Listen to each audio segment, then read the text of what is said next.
বিসমিল্লাহির রহমানির রহিম। আমি সালাউদ্দিন সাগর, বাংলাদেশ বেতার প্রশাসন সদে কর্মরত আছি। আজকে আপনাদের জন্য একটি গুরুত্বপূর্ণ বিষয় নিয়ে হাজির হয়েছি। তা হচ্ছে কর্মচারীদের সার্ভিস বুক। সার্ভিস বুকে কীভাবে লিখতে হয়, কীভাবে ছুটি হিসাব করতে হয়, সেটা আজকে আলোচ্য বিষয় নয়। আলোচ্য বিষয় হচ্ছে আমরা যারা সরকারি কর্মচারী কিংবা স্বায়ত্তশাসিত কিংবা কর্পোরেট শাখায় যারা কর্মচারী হিসেবে কর্মরত আছেন, তাদের সার্ভিস বুকটা নিজ নিজ দপ্তরে জমা থাকে। সেক্ষেত্রে এই সার্ভিস বুকে কী লিপিবদ্ধ করতে হয়, আর যারা কর্মকর্তা তাদের কিন্তু সার্ভিস বুকটা নিজ দপ্তরে জমা থাকে না। এটা এজে কিংবা চিফ অ্যাকাউন্টসের নিকট জমা থাকে। এটা তারা নিয়ন্ত্রণ করে। আর ওই সার্ভিস বুকটা আর এইটা তথ্য একরকম থাকলেও পুরো সার্বিক বিষয়টা আসলে একরকম না। সেক্ষেত্রে যেহেতু আমি সার্ভিস বুক কীভাবে লিখতে হয় কিংবা কীভাবে ছুটি এন্ট্রি করতে হয় এটা আমার আলোচ্য বিষয় নয়, তাহলে আমি আলোচনাটা করব কি? আর এই আলোচনা করার মূল উদ্দেশ্যটা কি? উদ্দেশ্য হচ্ছে সার্ভিস বুক হলো একজন ব্যক্তির চাকরি জীবনের বৃত্তান্ত। সেক্ষেত্রে যেহেতু সার্ভিস বুকটা তার দপ্তরে সংরক্ষিত থাকে, এক্ষেত্রে তার সার্ভিস বুকে যদি কোনো কিছু তার চেক করার প্রয়োজন হয় কিংবা যদি সে নিজে সচেতন থাকে, তাহলে কোনো কিছু গেপ থাকার সম্ভাবনা খুব কম থাকে। যেরকম ধরেন, উদাহরণস্বরূপ বলি, আমি যেখানে কর্মরত আছি সেক্ষেত্রে যদি এখানে কিছু সার্ভিস বুক সংরক্ষিত যেগুলি আছে, এগুলিতে যদি কোনো এন্ট্রি আমার সাবকনসিয়াস মাইন্ডের কারণে যদি কিংবা কোনো পরিস্থিতির কারণে যদি দু একটা সার্ভিস বুক এন্ট্রি করা না হয়, তাহলে কিন্তু এটা আসলে ধরার কোনো সুযোগ থাকে না। যখন আপনি অবসরে চলে যাবেন 20 থেকে 25 বছর পর, তখন হয়তো বা দেখবেন যে এইরকম একটা গেপ আছে। আর এই গেপগুলি নজরে আনা আসলে একটু জটিল। সেক্ষেত্রে সার্ভিস যেহেতু আপনি নিজে টাকা দা ক্রয় করে দপ্তরে দাখিল করেন, সেহেতু নির্দিষ্ট একটা সময়ে আপনার দপ্তর প্রধানের অনুমতি নিয়ে আপনি বছরে একবার দেখতে পারেন যে আপনার সার্ভিস বুকে এন্ট্রিটা কীরকম আছে, কী কী লেখা আছে, কোনো গেপ আছে কি না। আমার মনে হয় এটা সমস্ত দপ্তর প্রধানেই বছরে একটা সুযোগ দিবেন, আপনার অফিসে বসেই এটা দেখে যেতে পারবেন। সেক্ষেত্রে আপনি কী দেখবেন? প্রশ্ন হচ্ছে এটা। যেমন আমি আপনাকে একটা সার্ভিস বুক দেখাই। এই দেখেন, আমার সামনে একটা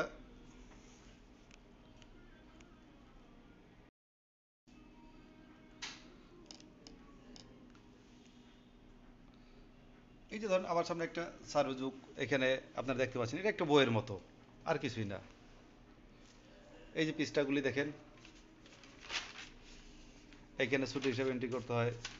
এখানে আমরা বিভিন্ন ধরনের অফিস আদেশ কিংবা তার বিস্তারিত এগুলো এন্ট্রি করে। তো সেক্ষেত্রে এই যে সার্ভিস বুকের যে বিষয়টা, এটা আসলে কি এন্ট্রি হয়? আমাদের একটা জিনিস প্রথমে মনে রাখতে হবে, আর্থিক সংশ্লেষ যত বিষয় আছে সেক্ষেত্রে প্রত্যেকটা বিষয় আপনার সার্ভিস বুকে এন্ট্রি করতে হবে, আপনার চাকরিকাল একেবারে যোগদান থেকে শুরু করে। তো আর্থিক সংশ্লেষ কি আছে? ধরুন আপনি অর্জিত ছুটিতে গেলেন, এর সঙ্গে আর্থিক সংশ্লেষ কি সম্পর্ক আছে? আপনি যখন অর্জিত ছুটিতে যাবেন, যে কদিন আপনি অর্জিত ছুটিতে থাকবেন সেই কদিনের যাতায়াত ভাতা, তারপর টিফিন ভাতা আনুপাতিক হারে কিন্তু কর্তন যাবে। আবার আপনি যখন নৈমিত্তিক ছুটিতে যাবেন, তখন কিন্তু এটা সার্ভিস বুকে এন্ট্রি দেওয়ার কোনো প্রশ্ন আসে না, কারণ এটার সঙ্গে আপনার কোনো আর্থিক সংশ্লেষ নেই। আবার অনেকে বলতে পারেন যে যেহেতু পুলিশ ভেরিফিকেশন হয়, সেগুলি কি সার্ভিস বুকে এন্ট্রি দেওয়ার প্রয়োজন আছে কিনা? এটা তো আর্থিক সংশ্লেষ না। এটা আসলে ভাই অনেকটা ঐচ্ছিক বিষয় আমি নিজে মনে করি।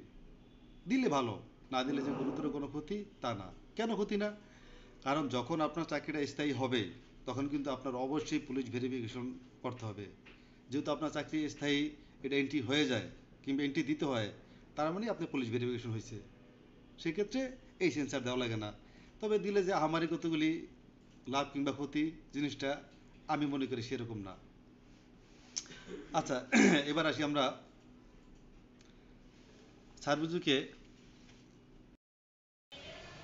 যেটা বলতে চাচ্ছিলাম, সার্বজুকে আসলে স্পেসিফিক কী কী এন্ট্রি করতে হয়।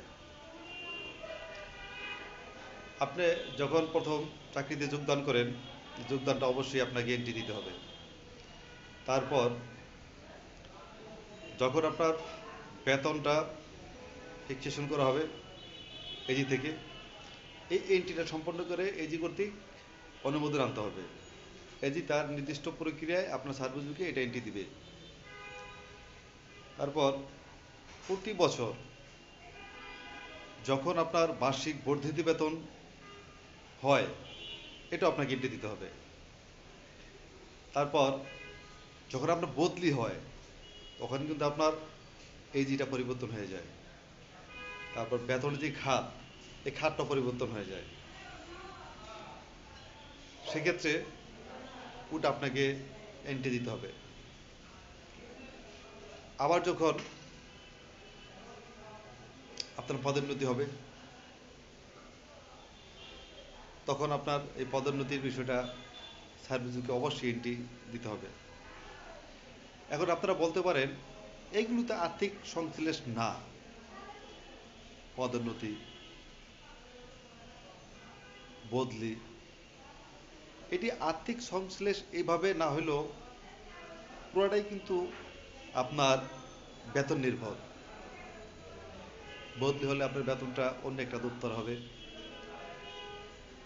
পদোন্নতি হলে আপনার বেতনের ধাপটা পরিবর্তন হবে। অতএব এটা যে আর্থিক সংশ্লেষ না, এটা অস্বীকার করার কোনো সুযোগ আমাদের থাকে না। তারপর যখন আপনি অসাধারণ কোনো ছুটিতে যাবেন বিনা বেতনে, এটা কিন্তু আপনার সার্ভিসে এন্ট্রি করতে হবে। কারণ তখন আপনি বেতন পাবেন না, আপনার অর্থনৈতিক কর্মকাণ্ড বন্ধ থাকবে। গুরুতর কোনো পানিশমেন্ট যদি হয় নিয়োগকারী কর্তৃপক্ষ কর্তৃক, যেক্ষেত্রে আপনার বেতন বন্ধ থাকবে, ওটা আপনাকে অবশ্যই এন্ট্রি দিতে হবে। আপনারা যারা